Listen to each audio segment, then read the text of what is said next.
আর এবার দেখাবো বিধাননগরে মনোনয়ন ঘিরে উত্তেজনা। রাজারহাট নিউ টাউনের বিজেপি প্রার্থী পীযূষ কানোরিয়ার মনোনয়নে উত্তেজনা। দেখুন বিজেপি তৃণমূল ঝামেলা।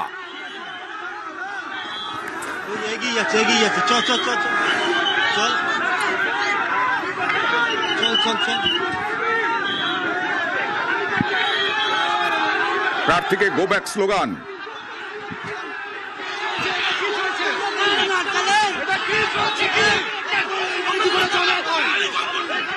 পুলিশকে ক্ষোভ উগরে দিলেন বিজেপি কর্মী সমর্থকরা।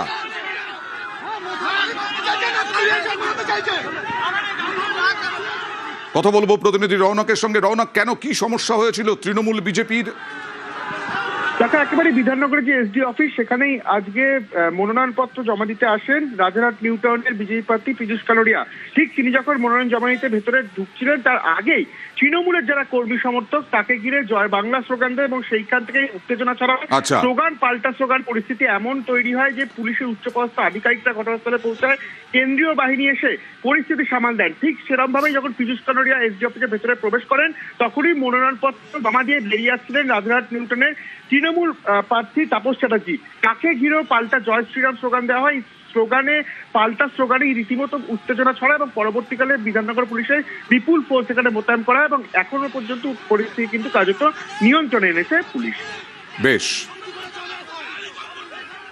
এনাদের বিশ্বাস হচ্ছে যে আমরাই জয়টা করতে পারি, তার জন্য আমাদেরকে এরা বলছে জয় পশ্চিমবঙ্গের জয়। আমার কোনো অসুবিধা নেই তাতে, ভাইদের সঙ্গে আমি আছি, উন্নয়নের খাতিরে আমি আছি। ভাইদেরকে একটা কথা বলবো, কোন নেতাদের কথায় পরিচালনায় পা দেবেন না। আপনি যে কোনো পার্টি করতে পারেন, তাতে কিছু যায় আসে না। সকল মিলে এখন পশ্চিমবঙ্গে ভালো হোক, নিউ টাউনের রাজারহাটের ভালো হোক, তার জন্য সকল এক।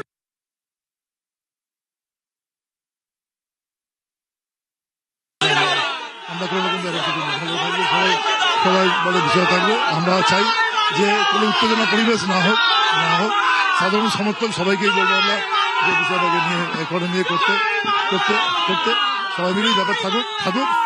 যদি আমাদের সমর্থক করে আমি কন্ট্রোল করবো, ওনার সমর্থক করে কন্ট্রোল আমরা করবো। 29 তারিখের পর রাজারহাট থাকবে রাজারহাটে।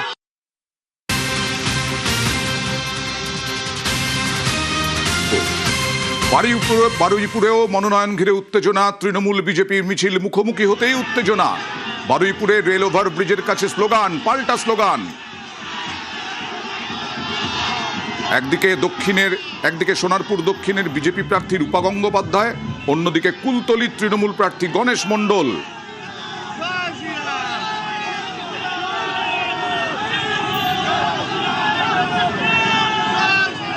তৃণমূল বিজেপি মুখোমুখি হওয়া মানেই উত্তেজনা বাড়বে, খুব স্বাভাবিক। কথা বলবো প্রতিনিধি অর্পণের সঙ্গে। অর্পণ, এই পরিস্থিতি কতক্ষণ ছিল?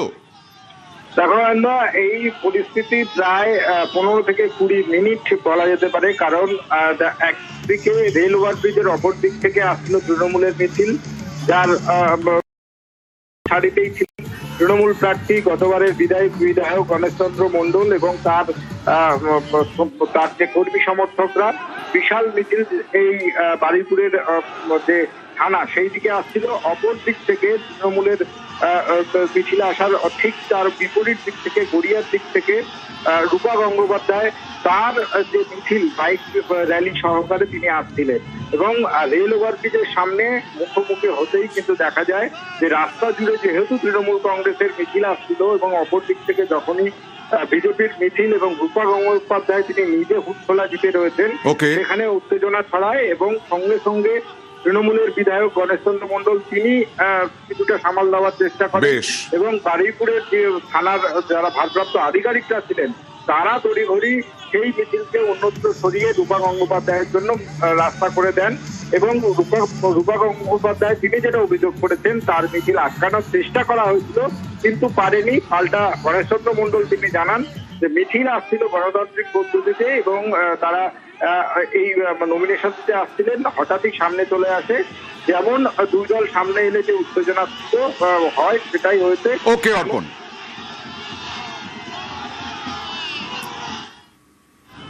ওরা সবাই জানে যে আমাদের নমিনেশন আছে, ইচ্ছে করে এখানে আটকাবার জন্য একটা এখানে জমায়েত করে আটকে দিয়েছে। কিছুক্ষণ করলো, তারপর করবে, চেষ্টা হয়েছিল, পারলো না। গণতান্ত্রিক দেশ, সবাই গণতান্ত্রিক এই উৎসবে প্রতিদ্বন্দ্বিতা করবে, এটাই তো স্বাভাবিক। সর্বস্তরের বিজেপি, সিপিএম, তৃণমূল, কংগ্রেস সবাই প্রতিদ্বন্দ্বিতা করবে। মানুষ যাদেরকে আশীর্বাদ করবে তারা আগামী দিন জয়ী হবে। অভিযোগ করতে যে তাদেরকে আজকে স্লোগান দেওয়া হয়েছে। না, এটা বাজে কথা, এসব ঠিক না। মুখোমুখি দুটো মিছিল।